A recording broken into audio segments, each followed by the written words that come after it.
Let's talk about phrasal verbs and how to learn them faster. And I don't mean study a lesson or memorize a list and then forget them. I mean learn phrasal verbs, remember them, and actually use them in your English conversations. No more of those awkward moments when you feel blank or lost, thinking, wait, is it bring up or bring on a new topic? Which one's right? If phrasal verbs still feel out of reach, even after all the effort you've put in, I can tell you this: the problem isn't you, and it's not your memory. It's the method you've been taught. So in today's lesson, I'll show you a better way, and it includes a 5-minute daily routine that helps phrasal verbs finally stick in your memory so you can stop second guessing and start using them with confidence.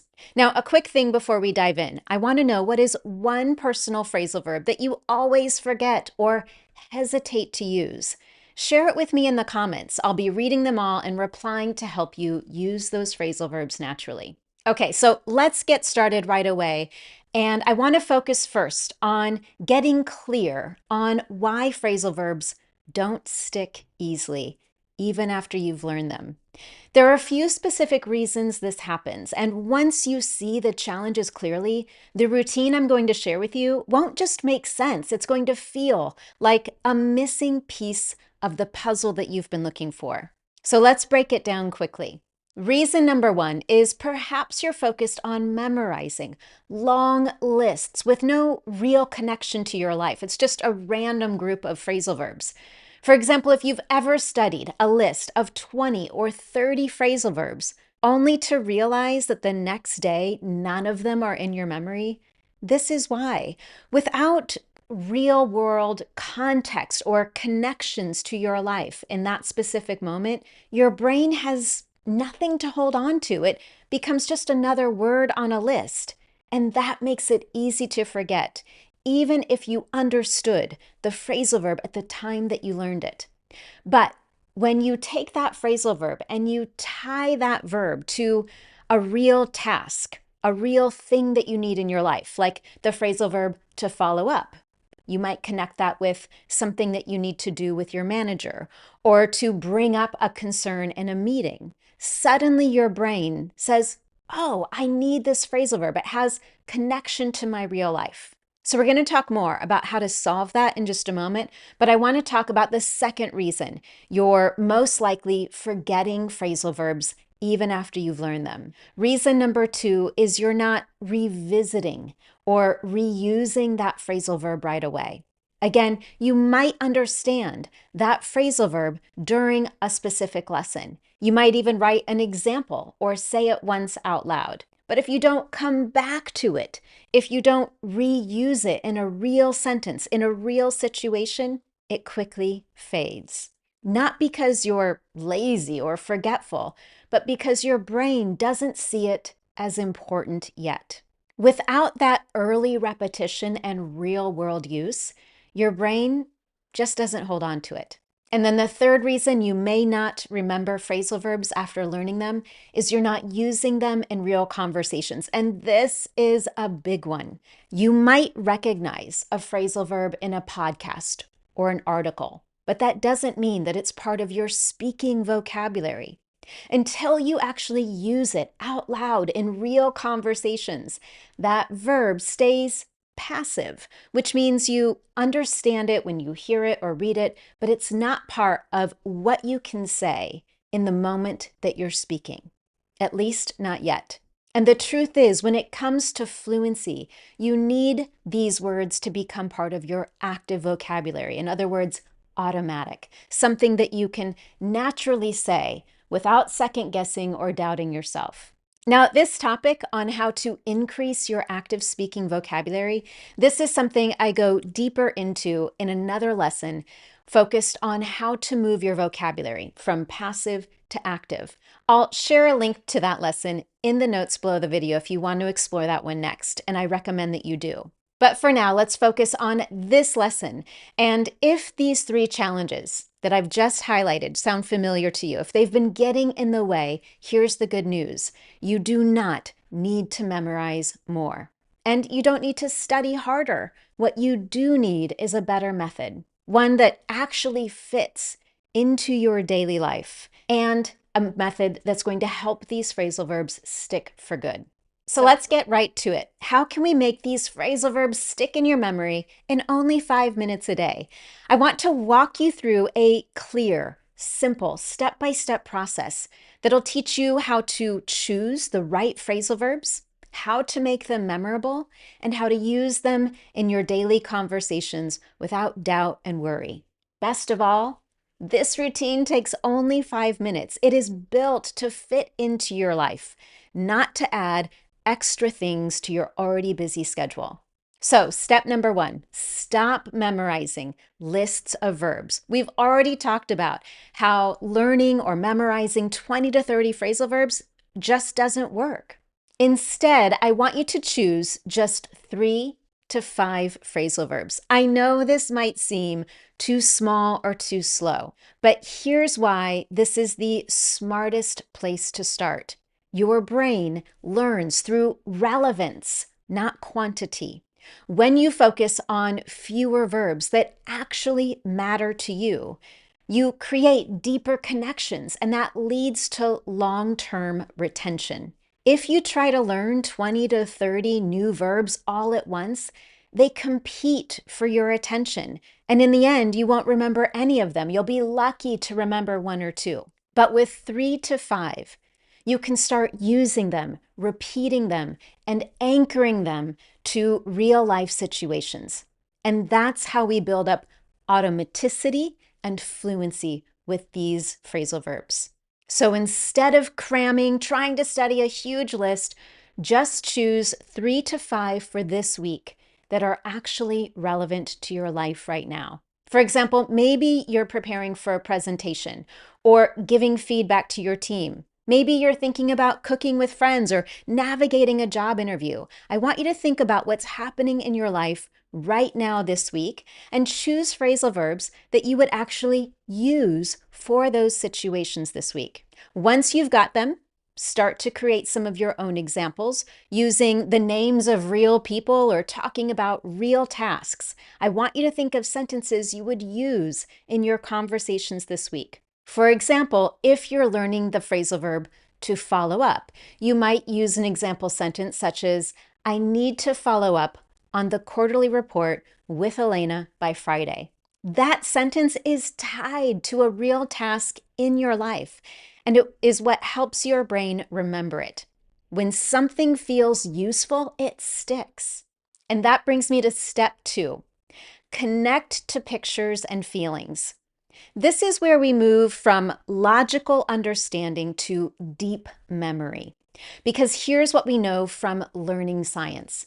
Your brain doesn't remember definitions. It remembers pictures and it remembers feelings. In fact, Lisa Genova, the author of Remember, The Science of Memory and the Art of Forgetting, underscores this by saying, we often forget, not because it's efficient for our brains to do so, but because we haven't supplied our brains with the kinds of input needed to support memory creation and retrieval. Then she goes further to say, when imagining an image from memory, your brain is activated as if the image were right in front of you. In other words, when we try to remember something, a new word, for example, it's the image connected to it that helps us. So for each phrasal verb that you're trying to learn, take a moment to build a mental picture and connect it to a real emotion. Let me give you an example.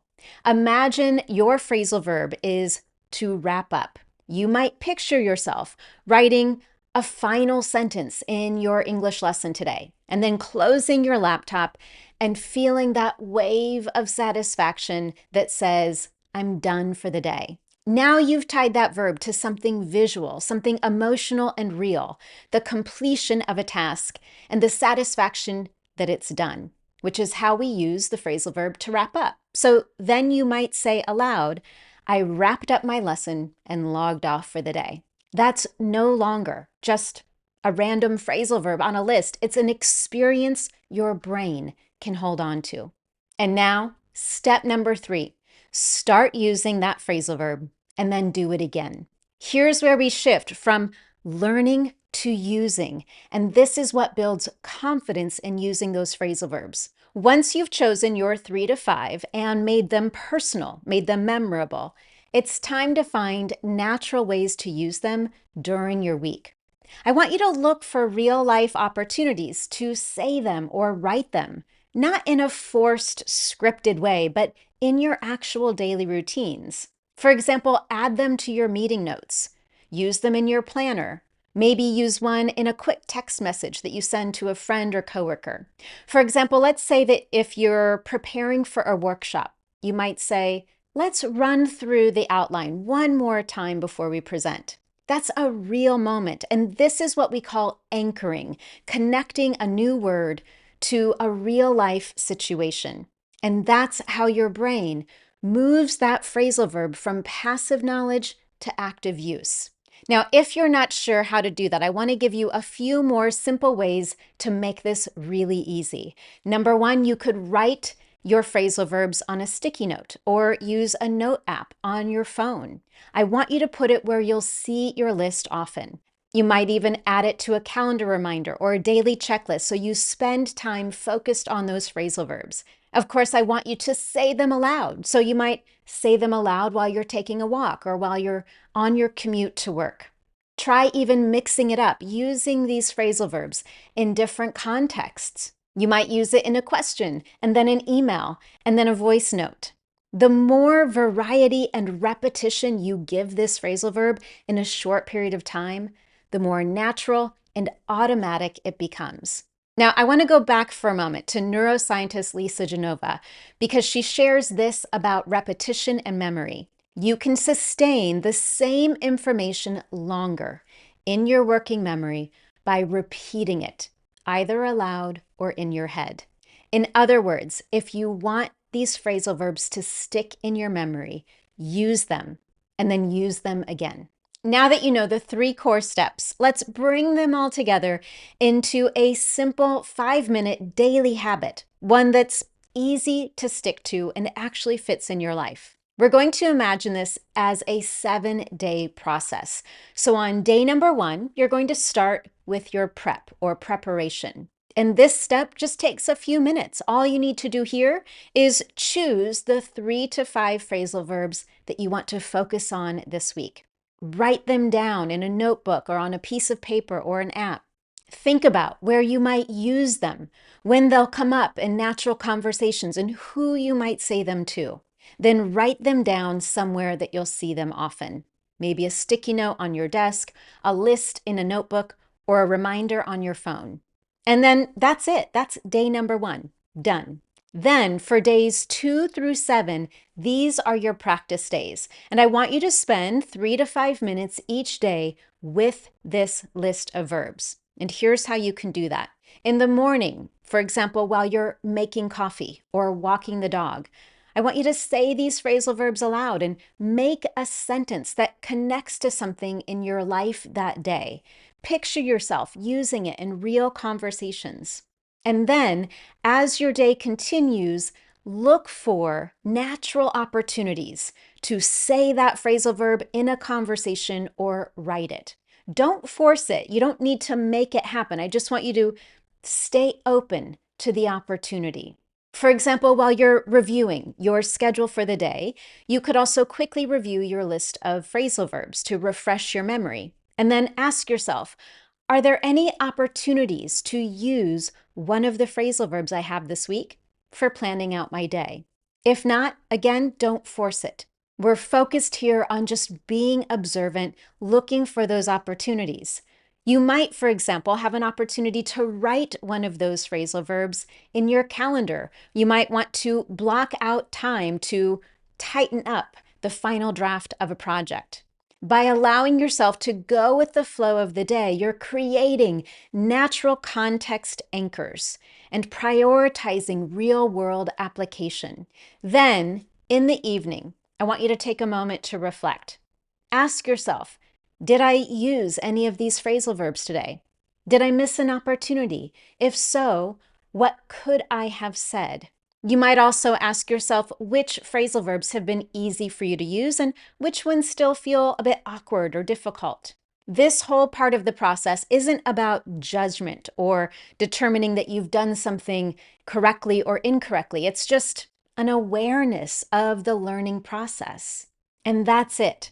That's the daily loop, a small, simple routine that creates consistent repetition and builds up that confidence. One conversation, one phrasal verb at a time. Now, with this, I have a quick pro tip for you, and it's the key to this 5-step routine. Once you've learned a new phrasal verb that you want to remember, make sure that you use it within the first 24 hours. As quickly as you can, you want to go from learning to using. This, again, can be a quick message to a friend, a voice note, a casual email to your team. But the key is the faster that you use it after learning, the stronger the memory is. As you go through this process, I want you to keep track of what's working. You might, for example, use a vocabulary notebook or some kind of progress tracker where you can put a check mark next to any phrasal verbs that you're now using naturally. You could also circle or highlight phrasal verbs that still feel awkward and keep those phrasal verbs on your list. As you start to see more of those check marks add up, I want you to celebrate your wins, even the small ones. Recognizing your progress is part of building up your confidence. So I want you to take those wins. If you follow this routine that I've shared with you today, even for 1 week, you're going to notice a shift. You won't be stuck second guessing or doubting yourself every time you want to use a phrasal verb. Instead, you'll begin to remember them and use them with confidence in your conversations. Now, if you want a great place to start, I want you to watch a previous lesson of mine on English phrasal verbs that are used for giving project updates. It's full of useful phrasal verbs you can use in this routine right away. I'll share a link to that lesson in the notes below this video as well. Now, one last thing. If you're looking for a place to not just learn phrasal verbs and use this routine, but to have real life English conversations with support from me, my team, and with women around the world, I would love for you to come join me inside the Confident Women community. This is where it's a safe place to practice English conversation, share your progress, and get coaching along the way. You'll find the link to learn more in the notes below. And with that, thank you so much for joining me today. If you found this lesson helpful to you, I would love to know, and you can tell me in a very simple way. Give this lesson a thumbs up here on YouTube, and while you're at it, I want you to subscribe as well so that you never miss one of my Confident English lessons. Thanks again, and I look forward to seeing you next time.